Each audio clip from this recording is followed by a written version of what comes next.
This is a new beginning for us. We need to create something that we've never did before, and that's overwhelming public support for Leonard for clemency. Last time, many of you I recognize have been a part of that struggle in the past for clemency when we tried to do it with Clinton. We were not able to get enough public support. We stressed other things like celebrities and politicians and things like that. And we got out organized by the FBI. The FBI was so concerned about Leonard Peltier getting clemency that they held a march and rally in front of the White House where 500 FBI agents called in sick that day and marched in front of the White House.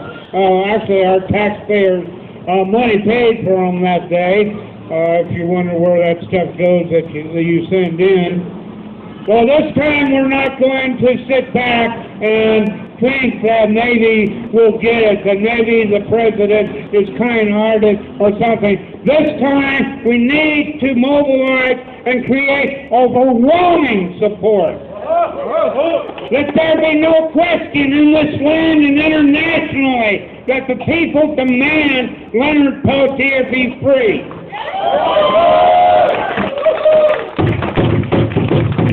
You hear in the media and whatnot, they talk about American interests. American interest to go to war in some foreign country that most of us don't know anything about, and we don't know why we're fighting there. U.S. interest in supporting dictators and everything around the world. All these things are U.S. interests. And it was U.S. interest that put Leonard Peltier in prison. Well, the thing that we need to change in this country is that there's more to America, to this land, than just the power elites and the politicians. That the real American interest is the people and the land. And we need to make them understand that in our interest, Leonard needs to go free, and in our interest, we need to stop these things that the government does in our name, like imprison Leonard, kill people in foreign wars, lay off or get rid of the rights of public workers, and all these things that they say they do in our interest, which are not. What it comes down to is that since the beginning of this country, there have been these people that wanted land and wanted the things that they could get wealthy off those lands. Originally, they created reservations where ranchers didn't want the land or the farmers didn't want the land. They thought it was worthless. Then minerals came about. And all of a sudden, they found out that places like Pine Ridge or the Four Corners of Novel and Hopi country and whatnot, there was money to be made. Well, they decided that it was their American U.S. interest to go in there and steal that land in the same way that they invade foreign countries. There's no difference. And we have to understand that. We have to understand that Leonard's in prison because he stood up on the Pine Ridge Reservation against this. People have asked many times, well, what was on Pine Ridge, this reservation, this poorest place in the United States, to cause so much federal interest and so many federal agents and whatnot? Well, it was uranium. They had found uranium in the northwest corner of Pine Ridge. They knew that the traditional people would not sell that uranium to them because traditional people refused to take money for the Black Hills.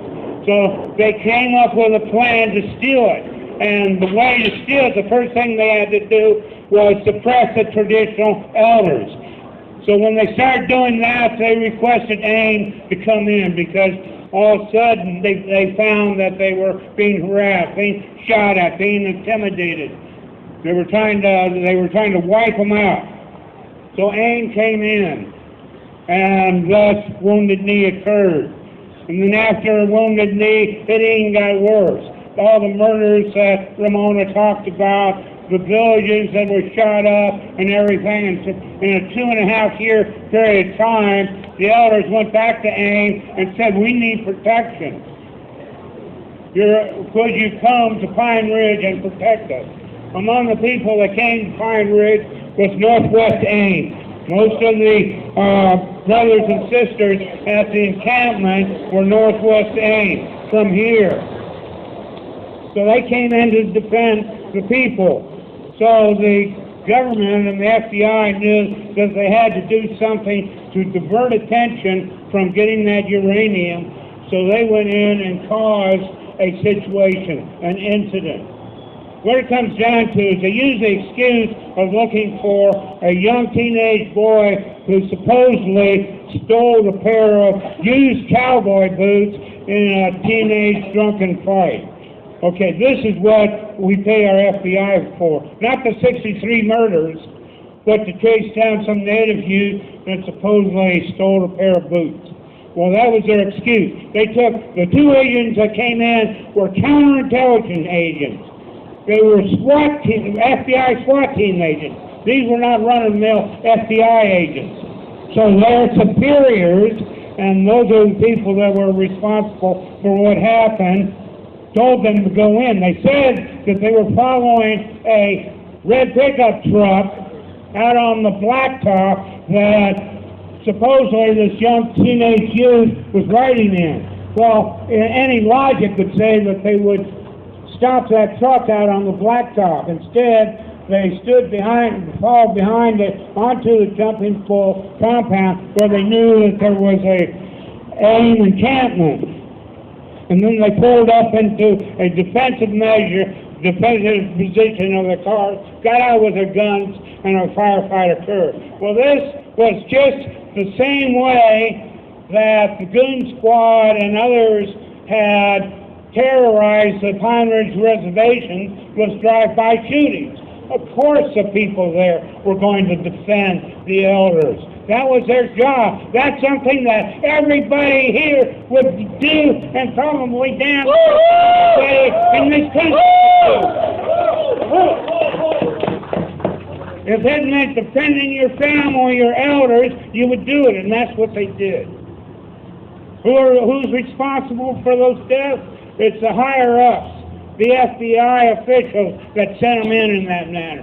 Because they were not sent in any type of FBI procedures. As soon as the firefighting started, they didn't get in their cars and get back and call for reinforcements or anything. They wanted a situation. And the reason why they wanted it, because at the same time that was happening, a quarter of the Pine Ridge Reservation was being signed away illegally in Washington, D.C. for that uranium. And how do we know that was a setup? Because roadblocks were put up all over the area before the shootout. Before the shootout, the local hospitals were notified to expect casualties on that day.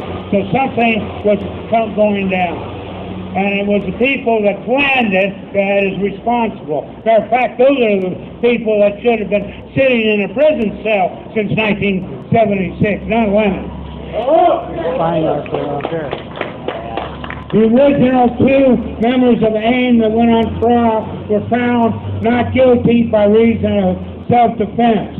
They went on trial in a middle America, all-white, middle-class jury that just could not buy the FBI story. And found them not guilty for reason of self-defense because they understood if they were in that situation, they would have done the same damn thing. So they found Leonard up in Canada. They lied to the Canadian government to get him back by presenting false testimony to them. The woman that they got to sign that false testimony, when she finally got away from the FBI, went to the defense and said, can I testify for Leonard that they forced me to make these statements? And Leonard's defense tried to put her on, but the judge said, if you were to believe, you'd shock the conscience of the court and refuse to let her testify. Well, of course shock the conscience of the court, if the court had any conscience at all. And that's what they wanted in Leonard's trial, was no conscience. They moved it from their original judge to a judge that refused Leonard to put on a self-defense, and ruled in every motion in favor of the prosecution. And Leonard was then convicted. Okay, after that, through the appeals, we were able to disprove every piece of evidence that they had against Leonard. For example, the ballistics report. They had a ballistics report of shell casings that supposedly proved that Leonard was down by the car. Well, through the Freedom of Information Act, we discovered through the documents they gave us that the ballistic reports were fabricated. All the witnesses that had not died in Leonard's case that they had forced to testify against Leonard came forward and stated that they were pressured into testifying against Leonard. If you see the movie Incident at Algala, you'll see Norman Brown in there. So what it got down to was that Leonard's defense disproved everything that they had against Leonard except for one thing, that he was there that day. So the prosecution finally said, well, we don't know who committed the murders, but Leonard was just there that day. He aided and abetted. Well, the first two brothers that were found not guilty for reason of self-defense, then you have to consider that Leonard's been in prison for all those years for an act of aiding and abetting, an act of self-defense.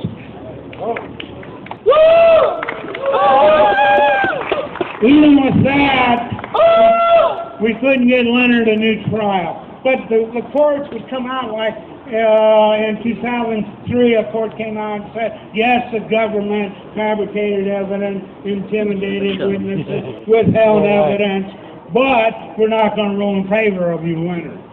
Another court said, yes, it's terrible, but you have to prove beyond a shadow of doubt that if this new evidence came out in a courtroom, that the jury would find you not guilty, might find you not guilty, but would. Well, that's impossible to prove.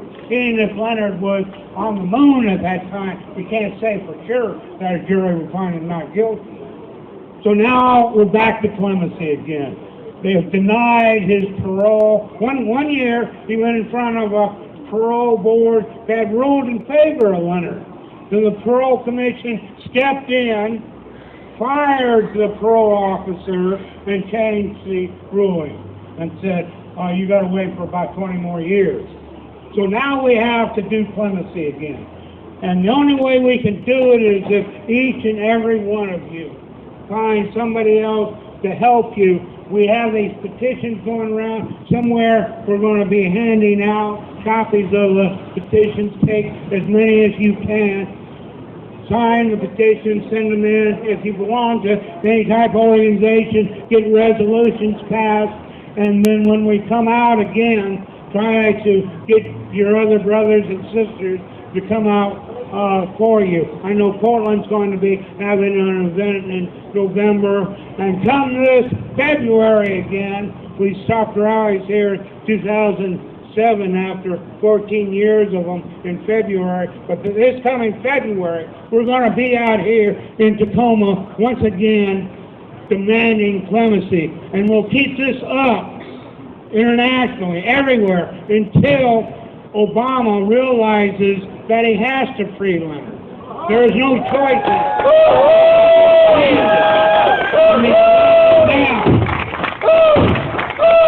So need your help with the sign-up sheets to know who you are, to contact you with the petitions, the donations cans as normal. We spent more on this rally than we ever had money for, and we have to make it up at donations here. If we get more than we pay back what we borrowed, then we can start on the clemency campaign. We're starting the next phase of the clemency campaign next week. We're not going to take a vacation, take a break, because Leonard doesn't have any vacation or break. I'm very happy to see all you here. for the well-being of all. Thank you very much.